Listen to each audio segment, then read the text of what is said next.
வியாபாரிகள்லாம் வந்திருக்காங்க, வாங்குறாங்க ஏலத்தில்.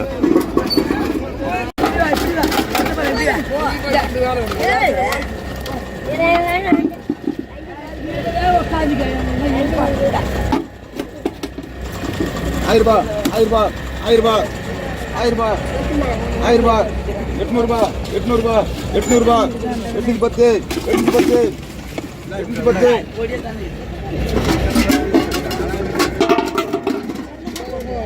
₹800 810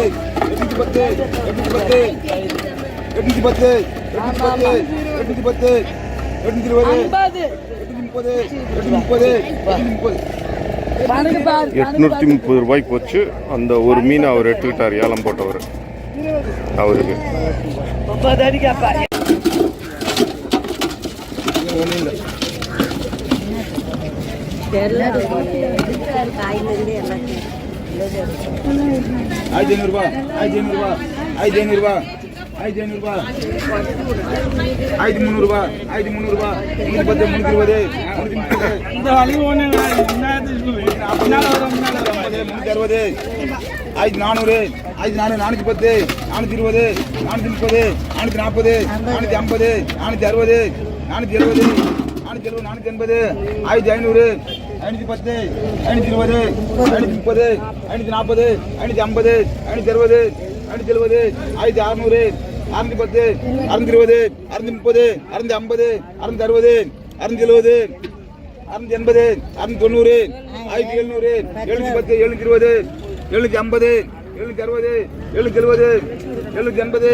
₹1850 போச்சு.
₹1370 போச்சு.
2050, 2060,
2070,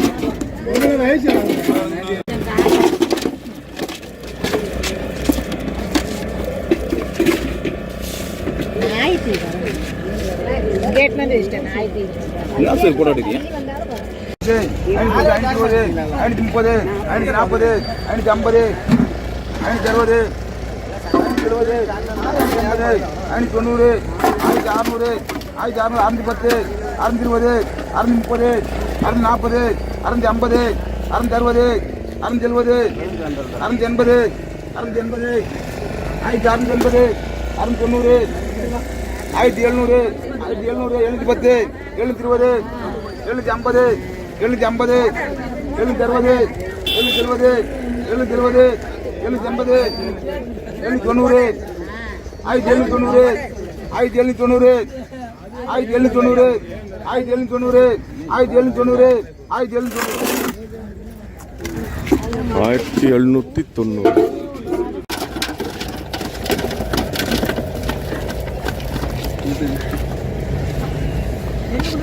அவங்க கேட்டுறாங்க 820 820 1820 1820 இப்போ யாரோட அப்படி இருக்காது ஒன்று கேட்க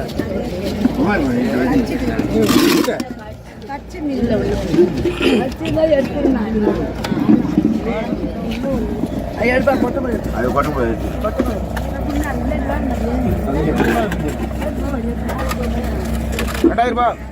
ரூபாய் 2000 ரூபாய் 2000 ரூபாய் 2000 ரூபாய் 2050 2050 2060 2060 2070 2080 2080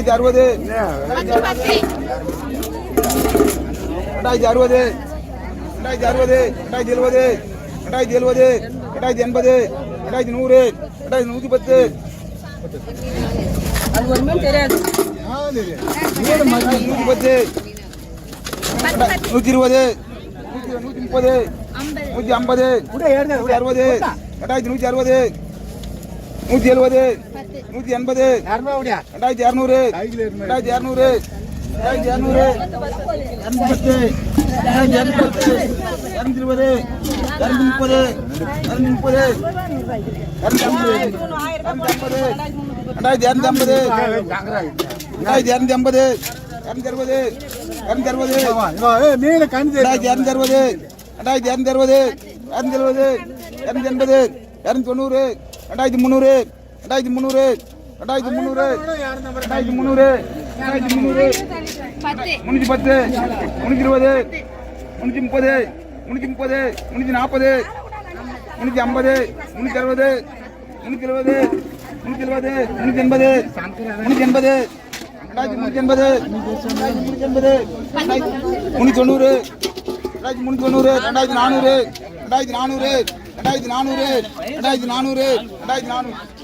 $2400 போச்சு.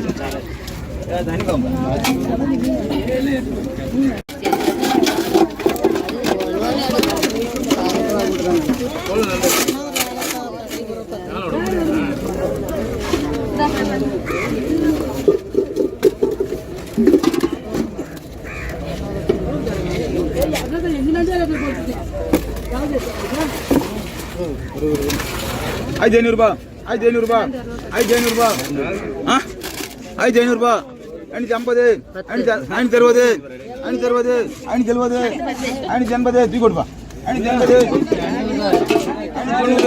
600 610 620 630 650 670 660 670 680 690 1700 710 720 720 730 750 760 770 780 1780 790 1790 1800 1800 810 820 830 830 840 840 850 850 860 860 1860 1860 1860 1860 நண்டா தூக்கி போட்டு பாத்து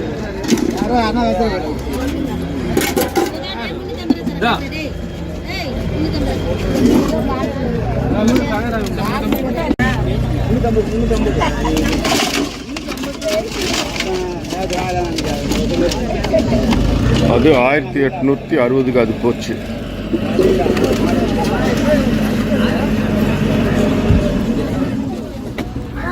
₹1000 ₹1000 ₹1000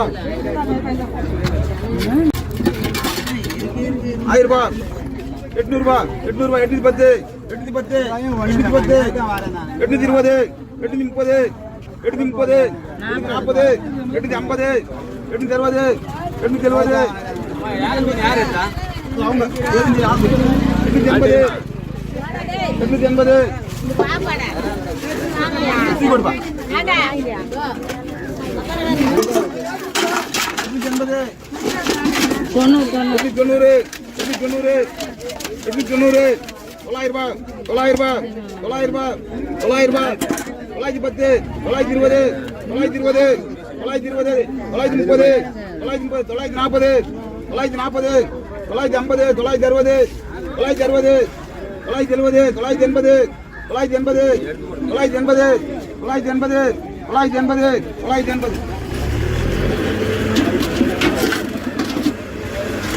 980 போச்சு.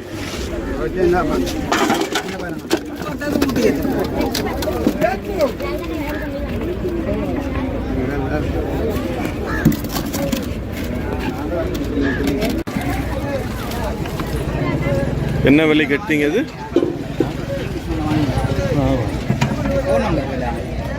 நம்பர் நோட்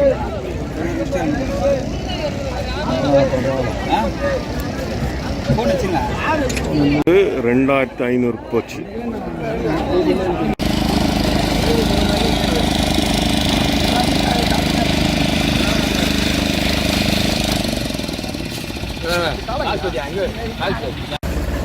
இது என்ன மீன் இருக்குங்க இங்க?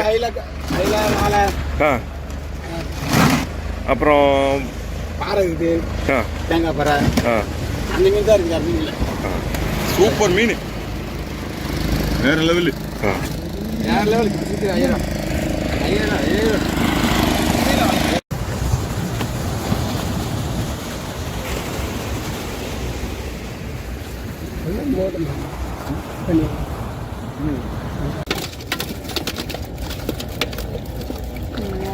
பட்டினாதான் தெரியுங்க. கால் ஆறு போடலாம்.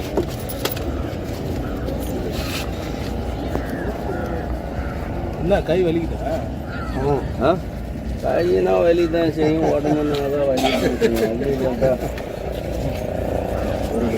எவ்வளோ? 7 வருஷம் வந்துருங்க. 6,500. இல்லைண்ணா நம்மளுக்கு அந்த ரேட்ல எல்லாம் நல்ல மீனாக தான் இருக்குது. இருட்டண்ணா தப்பு ஒன்றும் இல்லைண்ணா, நல்லா தானே இருக்குது மீன், உயிரோடு இருக்குதுண்ணா. கேளுப்பா கேளு, உங்களுக்கு பிடிச்ச வேலை கேளு. இல்லை ஐடியா ஓட்டுனாக்கா அப்படின்னா ஐடியா இல்லை.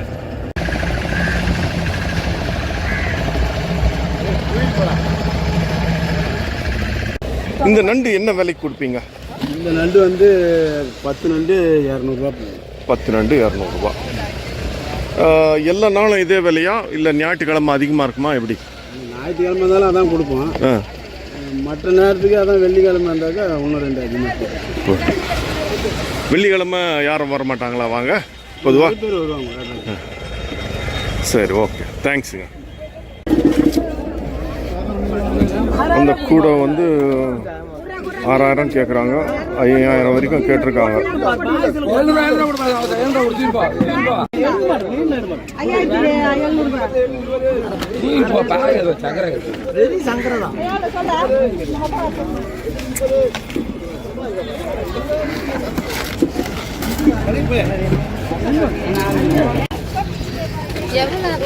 மொத்தம் 5200 ரூபாய் கடைசியில் போச்சு.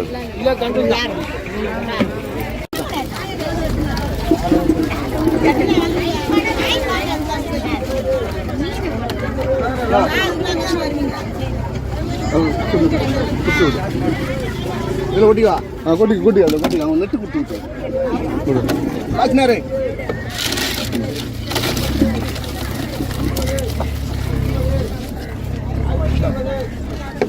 இன்னொன்று 7000 கொண்டுண்ணா.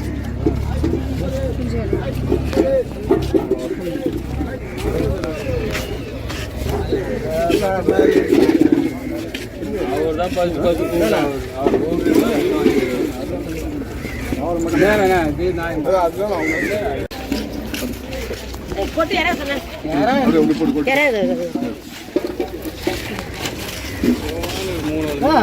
எடுத்துக்கண்ணா வெரி வேற ஒரு தோணு அது ஒன்று மாலை என்ன தலை மீன் வாங்க கேட்டா நம்ம சங்கரை வாங்க மாட்டோம். இல்லை பொடி காமிச்சு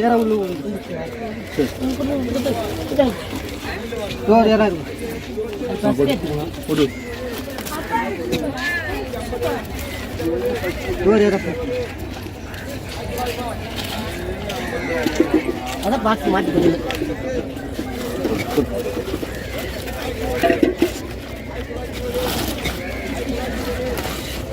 இது என்ன விலை கொடுத்தீங்க? 5000 ரூபா.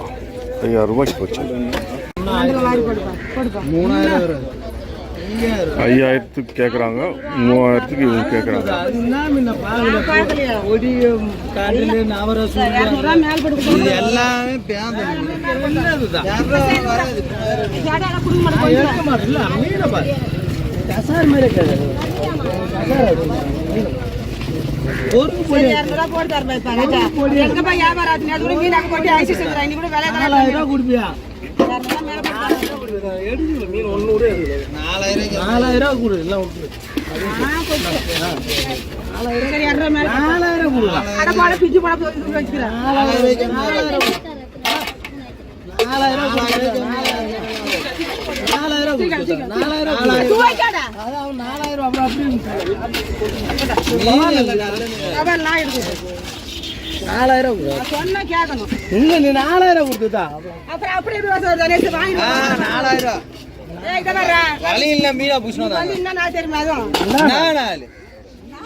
தெரிஞ்ச சொன்னாதான் செவ்வாய்க்கிழமை 3800 ஒரு 3000 பாரு நல்ல மீன் வச்சு என்ன மீன் வாங்க போறீங்க சார் 3500 கொடுக்குறாங்க 4000 சொல்லி கடைசியாக 3500 ரூபாய்க்கு போகுது. இல்லை நான்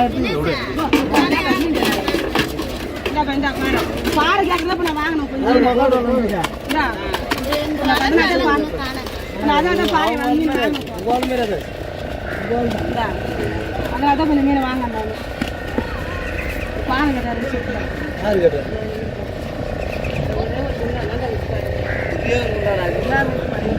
எல்லாம் பச்சிட்டு மீன் சின்ன ஒரே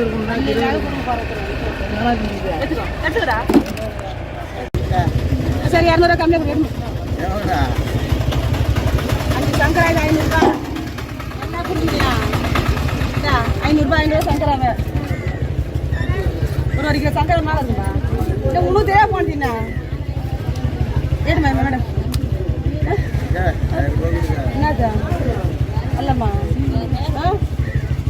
அண்ணன் புதுசுக்கார கொடுத்துறேன் 1000 ரூபாய்க்கு 800 கொடுக்க மாட்டேப்பா நீ என்ன தம்பி உனக்கு வேலையை போனீங்கன்னாப்பா உனக்கு தெரிய போனேன் நம்ம ரோட்டில் 500 சங்கரா பார்த்தோம் எவ்வளோ தெரியுமா 2 ஆள் மந்தி மீனா இப்போ இது பாரு 4000 ரூபாய் இந்த மீன் வாங்கிட்டு போ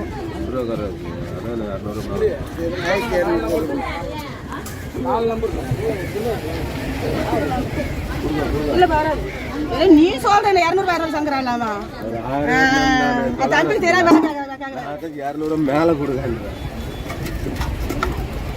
இன்னும் 2 பாரு போட்டு கொடுக்க இந்தாக்கா 1500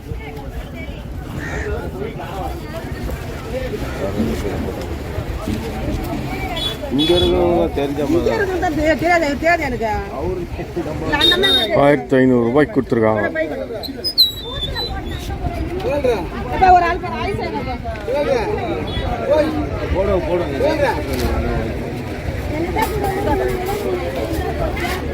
கண்ணு தேய்ச்சா இல்லை பொடி மேலாம் போட்டு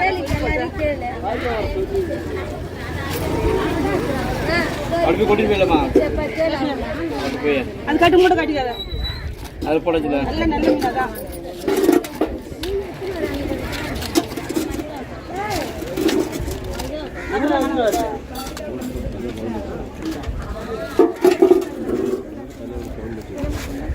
நீ சொல்றியா நான் 2000 கொடுத்தா 1200 கொடுத்து சொல்றியா எப்படி சொன்னீங்க அவரு கேட்கணும் இல்லை அவர் கேட்கணும் தம்பி கேட்கணும் அவரு கூட அவருக்கு விலை தெரியாது மீனோட விலை உங்களுக்கு தெரியும் அதுதான் சரி கடைசியில் 1500 தான் ஃபைனல் முடியுது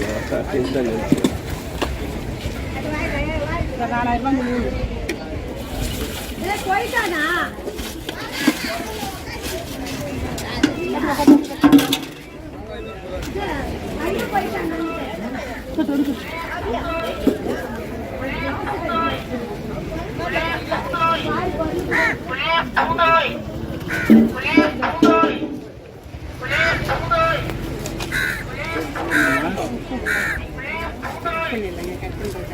இந்தியா எல்லாம் போயிட்டு தான் இருக்கு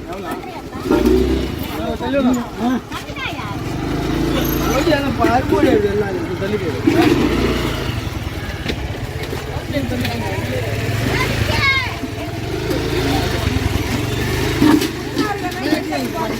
ரெண்டு பாக்ஸ் எடுத்து 3 பாக்ஸ் எடுத்து போவோம் அவங்க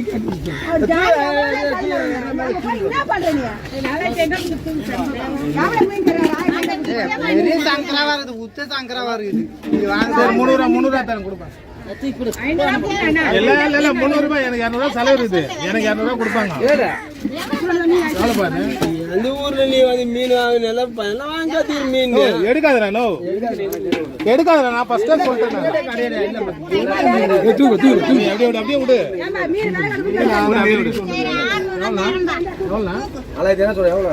எவ்வளவு கேக்குறாங்க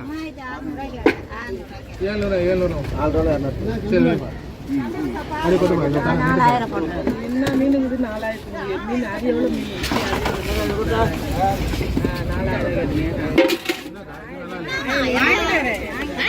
4000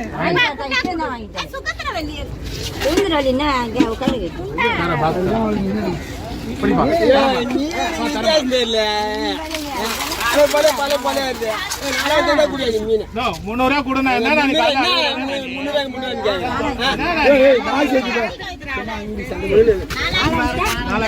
300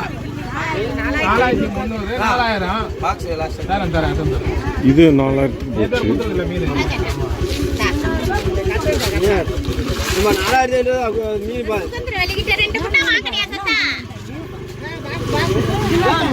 எல்லாம் கொட்டி தரப்பா வண்டியை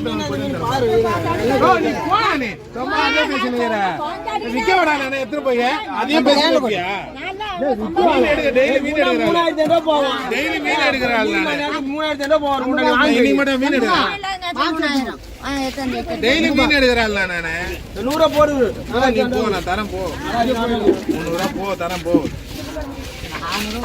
தரேன் போனா சும்மா என்ன உயிர் எடுக்கிறேன் சும்மா உயிர் நான் எடுக்கணும் போனா இவ்வளவு தூரம் போடுது எல்லாம் போய் தான் அப்படி இல்ல வாய் நண்டு பேக முடியாது அந்த அளவுக்கு கத்து ஒண்ணு கேட்கணும் உங்களுக்கு பாருங்க வயிற்று செலவு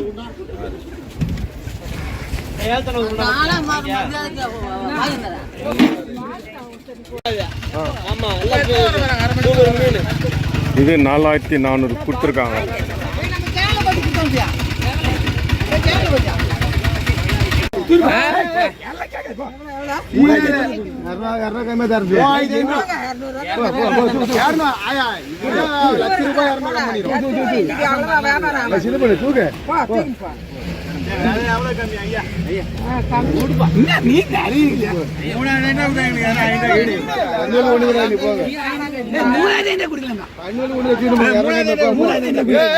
சின்ன போட்டா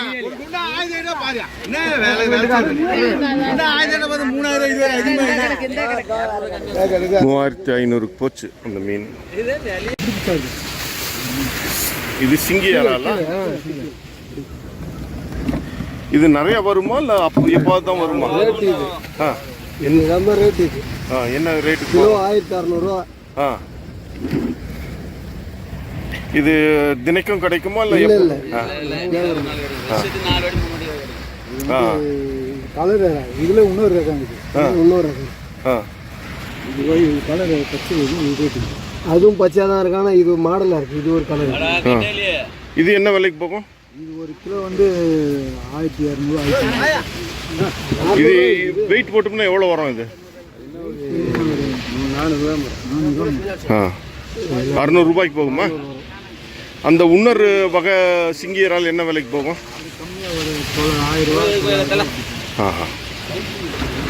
சரி, ரொம்ப தேங்க்ஸ். கிடையாது, எல்லாம் விலைவாசி அதிகமாக போடும். சொல்லுப்பா போதுமாப்பா? போதுமாங்க போதுமா வேலை சொல்லுங்க. ஒரு காரில் மீன் எல்லாத்தையுமே தக்காளி காட்டில் மீன் வித்துட்டு வருவாங்க வீட்டுக்கு வேலை இந்த மாதிரி வேலை கேட்டால் கொட்டிக்காடு அது அதான் கம்பளம் எடுத்து கொடுத்துட்டாங்களா சொன்னாங்க தெரியல. எத்தனை கம்பளம் எடுத்து கொடுத்தாங்க தெரியல. கொட்டிக்காடு இல்லை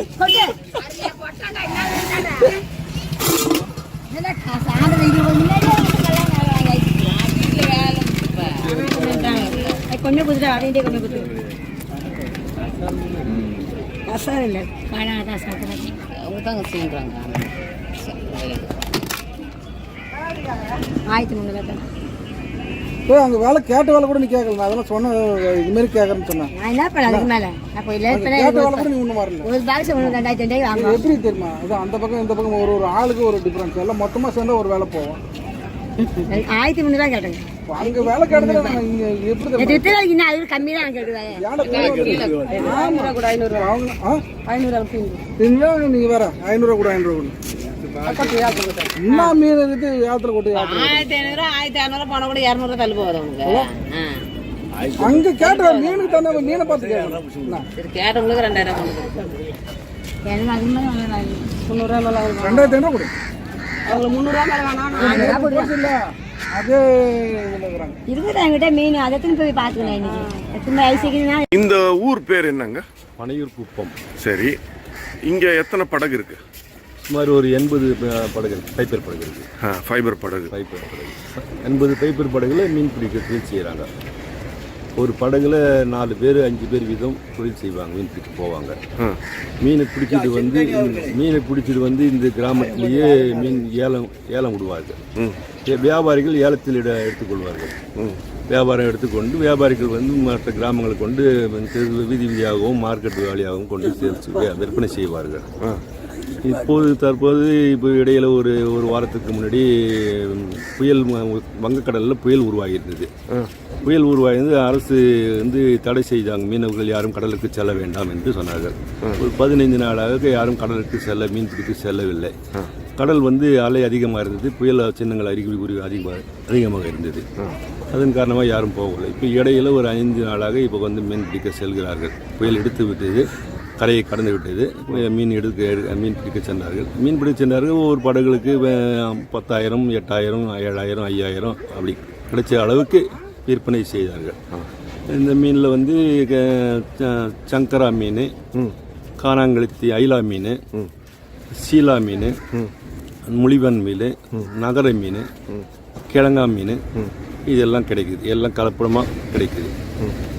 இது இப்போது தற்காலிகமாக வந்து தூரத்தில் வந்து ஒரு 15 கிலோமீட்டர் 12 கிலோமீட்டர் தூரத்தில் போயிட்டு மீன் பிடிச்சின்னு வராங்க. இது எங்கே விற்பாங்க இந்த மீனை? இந்த மீனை வந்து இங்கே பனையூர்லேயே வந்து ஏலம் விடுவார்கள். வியாபாரிகள் வந்து விற்கிற இந்த பெண்கள் வந்து சுமார் ஒரு 80-70 பெண்கள் வந்து மீன் வியாபாரம் செய்கிறார்கள். பக்கத்தில் முஸ்லீம்கள் இருக்காங்க. முஸ்லீம்கள் சைக்கிளில் வண்டிங்கள் இந்த 2 வீலர் வண்டியில் மீன் கொண்டு போய் மேற்கே உள்ள கிராமங்களில் தாம்பரம், பல்லாவரம், பள்ளிக்கரணை, மேடவாக்கம், பெரும்பாக்கம், ஜரடம்பேட்டை, இந்த மாதிரி கிராமங்கள், சூளைங்கநல்லூர், இந்த மாதிரி கிராமங்களில் கொண்டு வீதி வீதியாக கொண்டு விற்பார்கள். மார்க்கெட்டில் அமர்ந்து மீன் விற்பார்கள். அவங்களுடைய தொழில் அவங்க செய்வாங்க. இப்போ இங்கே ஏலம் விடுறது எங்கே? இங்கே ஏலம் ஒரு இடம் இங்கே தான்,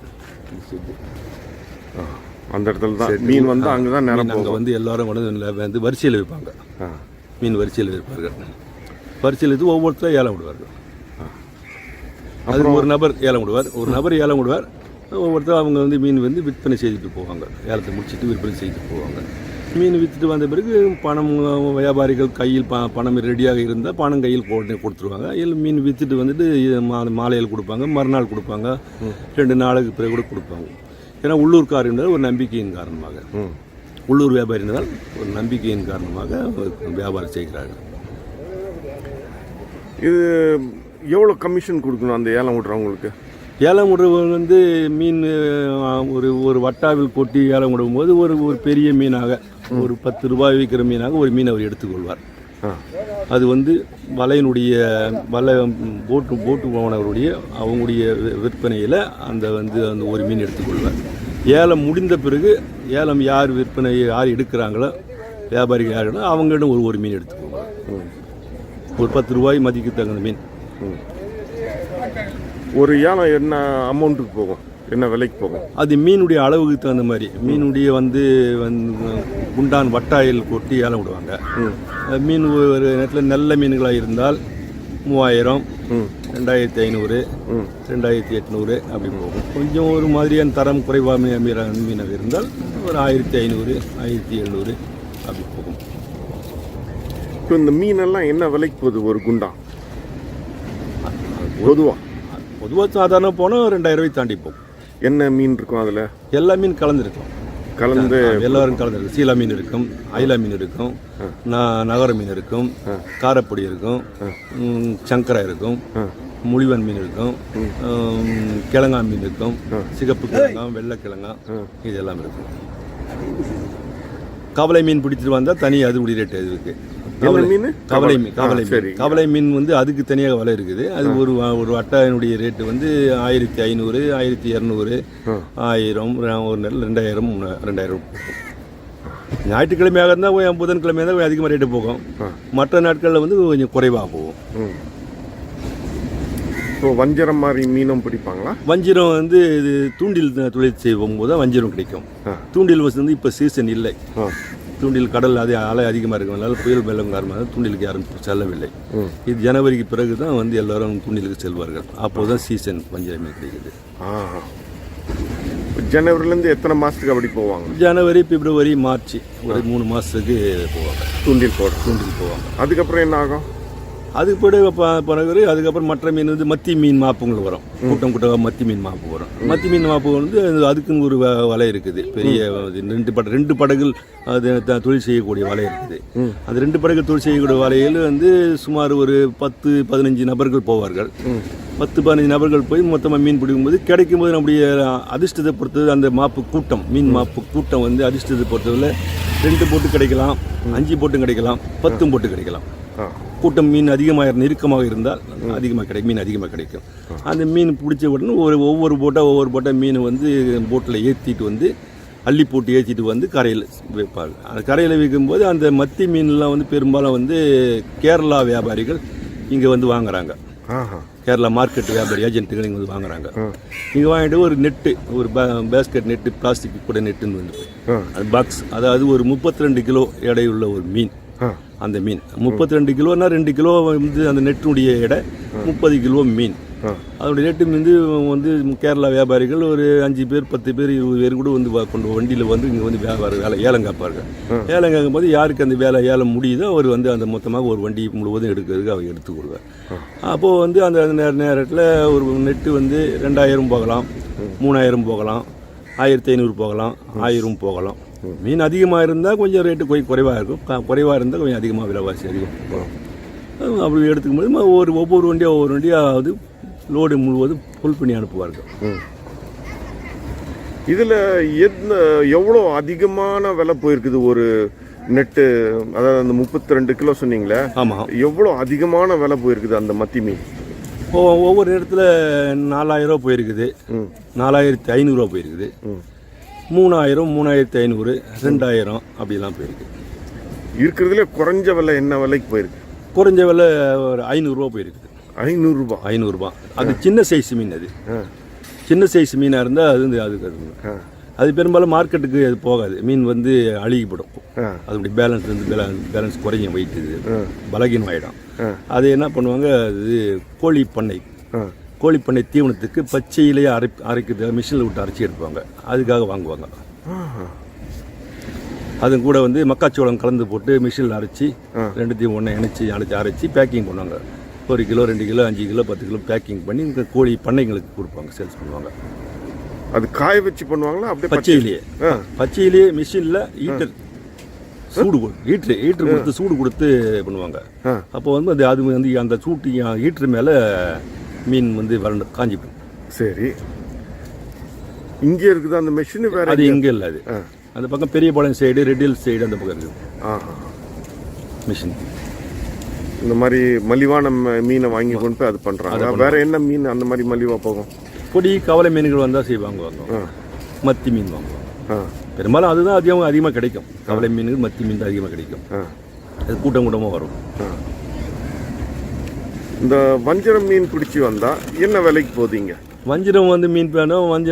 வஞ்சிர மீன் வியாபாரிகள் மார்க்கெட் வாங்குறது இருக்காங்க. அதில் வந்து ஒரு கிலோ 800 ரூபா போகும், 700 ரூபா போகலாம்,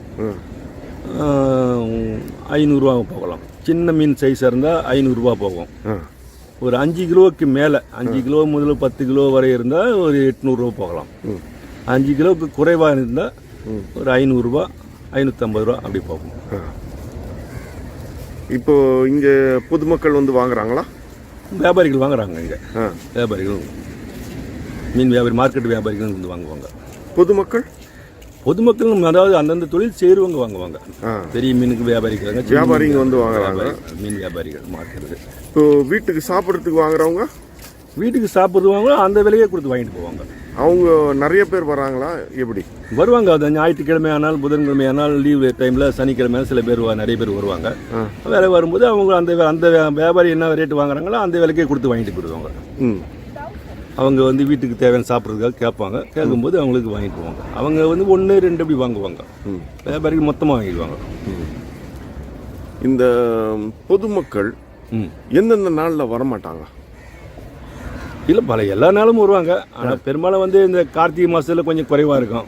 இந்த சபரிமலைக்கு மாலை போடுவாங்களா, அப்போ கொஞ்சம் குறைவாக இருக்கும். இந்த புரட்டாசி மாதத்தில் கொஞ்சம் குறைவாக இருக்கும். அப்போ வந்து விரதங்கள் இருப்பாங்க இல்லையா, சாமிக்கு தெய்வத்துக்கு விரதங்கள் இருப்பாங்க. அப்போ அது கொஞ்சம் குறைவாக வருவாங்க. புயலில் போய் மாட்டின அனுபவம் இருக்கா கடலில்?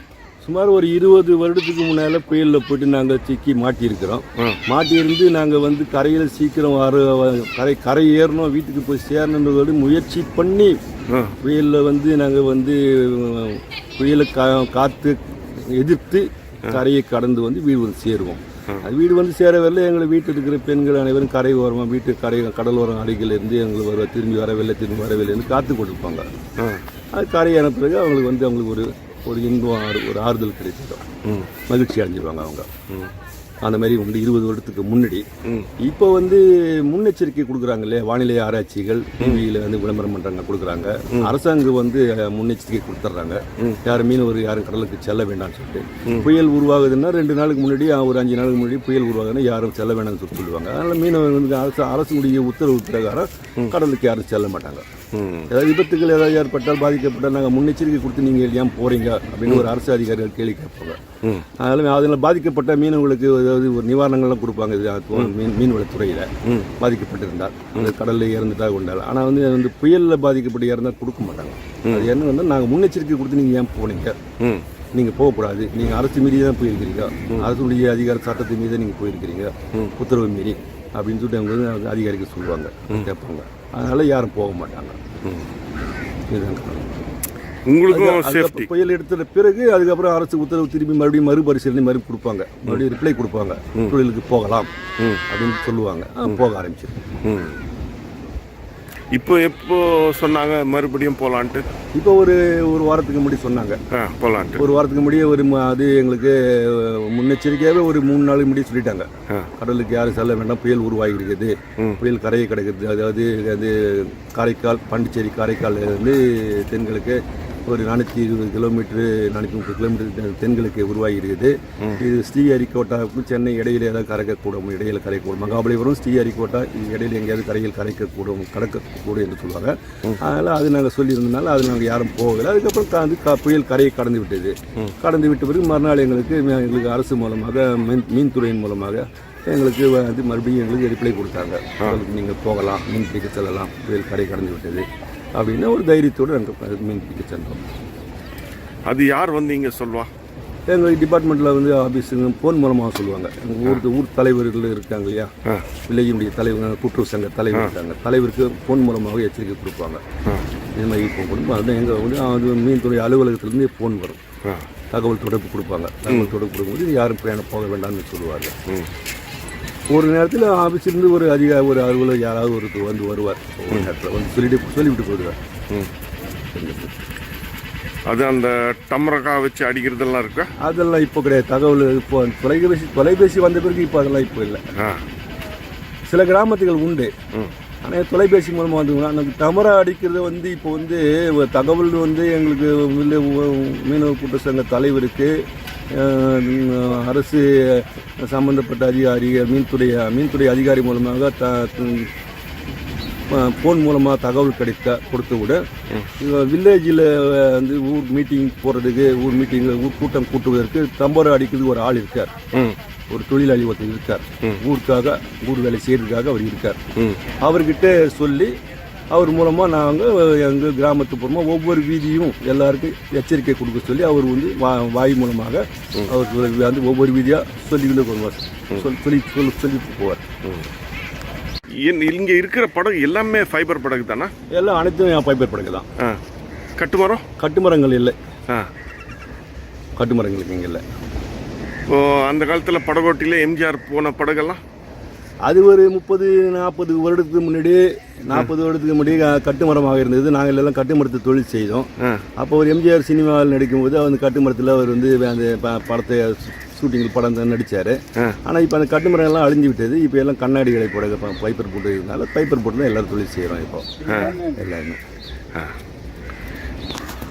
இப்போது இந்த காலத்தில் வந்து அந்த காலத்தில் வந்து ஒரு அரசு அலுவலகத்தில் வந்து அதிகாரிகள் வந்து அலுவலர்கள் வந்து வேலை செய்யும்போது பேனாவில் வந்து நோட் புக்கில் இதில் லெட்ஜரில் பேனாவில் எழுதுவார்கள். அது வந்து பதிவாக இருக்கும். அது இப்போ காலகட்டத்தில் வந்து கம்ப்யூட்டர் காலகட்டமாக வந்து வச்சிச்சு. இப்போ கம்ப்யூட்டர் காலம் வந்ததுனால வந்து எல்லாமே வந்து இப்போ கம்ப்யூட்டரில் பட்டன் அழுத்தி எல்லாத்தையும் பதிவு செய்கிறார்கள். அதனால் இப்போ வந்து காலகட்டத்துக்கு எங்களுக்கு அந்த காலத்துக்கு கட்டுமரமாக இருந்தது. அது கட்டுமரம் வந்து கேரளாவில் அதனுடைய பேர் வந்து உண்மையான பேர் மரம் அல்பீசியா மரம். அது அந்த மரத்தில் வந்து கேரளாவில் தான் மரம் வந்து விளையிறது. கேரளா நாகர்கோவில் அங்கே தான் வந்து மரம் உற்பத்தி செய்து அங்கே தான் விவசாயம் செய்ய பண்ணுவார்கள். அங்கே இருந்து நம்ம வந்து அங்கேருந்து வியாபாரிகள் கொண்டு வந்து இங்கே விற்பாங்க. அதுக்கு வந்து ஒரு கார்பெண்டர் தச்சர் அதை வந்து எங்களுக்கு கட்டுமரம் மாடலில் அவர் செதுக்கி எங்களுக்கு கொடுப்பார். அவருக்கு உண்டான வந்து சம்பளத்தை வாங்கிக்குவார். அந்த கட்டுமரத்தில் அப்போ நாங்கள் அதை தொழில் செய்யணும். இப்போ இந்த காலகட்டத்தில் வந்து அந்த கட்டுமரங்கள்லாம் அழிந்து விட்டது. இப்போ வந்து கம்ப்யூட்டர் காலமாயிருந்தால இன்ஜின் வந்து மோட்டார் பொருத்திய படகு வந்து போச்சு. அதில் மோட்டார் வந்து ஒரு அவுட்போர்ட் இன்ஜின், அதாவது கண்ணாடிகளை படகு, பைப்பர் படகு. அது பைப்பர் படகு வந்து தயார் பண்ணுவதற்கு உண்டான மெட்டீரியல்ஸ் அனைத்து உதிரி பாகங்கள் எல்லாம் வந்து இப்போ வந்து அரசாங்கம் விற்கிறாங்க, கடைகள் மார்க்கெட்டில் விற்கிறாங்க, தயார் செய்து விற்கிறாங்க. அதை வந்து படகு செய்வதற்கு அதுக்குன்னு ஒரு நபர்கள் வந்து கம்பெனி தயார் பண்ணி கம்பெனி வச்சு ஒரு 50 பேர் தொழிலாளர்களை வச்சு ஒரு முதலாளித்துவமாக பண்ணி தொழில் செய்கிறார். அவர் அப்போ அந்த படகை வந்து விற்பனை செய்கிறார். அது ஒவ்வொரு நபர்களும் அந்த படகை வாங்கி நாங்கள் அதை தொழில் செய்கிறோம். இன்ஜின் வந்து தனிப்பட்ட கடைகளிலும் இன்ஜின் விற்கிறாங்க. ஆனால் வந்து அரசு மூலமாக எங்களுக்கு மீன்துறையின் மூலமாக மானியத்திலும் இன்ஜின் கொடுக்குறாங்க. அந்த இன்ஜின் நாங்கள் வாங்கி அந்த படகுல பொருத்தி தொழில் செய்கிறோம். அது என்ன விலையாகும் மானியத்தில் கொடுத்தா? அது மொத்தத்தில் வந்து 55,000 ரூபாய் முதல் 60,000 ரூபாய் மொத்தம் வேலை. அதில் வந்து மூன்றில் ஒரு பங்கு மானியமாக போக மீதி வந்து எங்களுக்கு பணம் கட்டி நாங்கள் வாங்குகிறோம். வாங்கி தொழில் செய்கிறோம். அதில் வந்து மீனவர் சங்கத்தில் உறுப்பினராக இருக்கணும் அவர் வாங்குறவர். அவர் சொந்தமாக எத்தனை வருஷமாக தொழில் செய்து கொண்டிருக்கிறாரு. அது எல்லாம் அங்கே எங்களுடைய மீன்துறை அலுவலகத்தில் பதிவாகி இருக்கும். அதுக்கப்புறம் அது எத்தனை பேர் தேவையோ அவங்க வந்து இப்போ பணம் கட்டி வாங்கிட வேண்டியதான். பணம் கூட வந்து எங்களுக்கு நாங்கள் பேங்க்கில் கட்டி டிடி எடுத்து கொடுக்கணும். டிடி எடுத்து கொடுத்தா அவங்க வந்து ஆஃபீஸர் மூலமாக அவங்க கம்பெனி வந்து இன்ஜின் கொடுக்குற கம்பெனிக்காரர்களுக்கு அவங்களுக்கு போய் சேராது, தயார் பண்ணுற கம்பெனிக்காரர்களுக்கு. சரிங்க, ரொம்ப தேங்க்ஸ். இதான் பனையூர் குப்பம்.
தான் பனையூர் குப்பம்.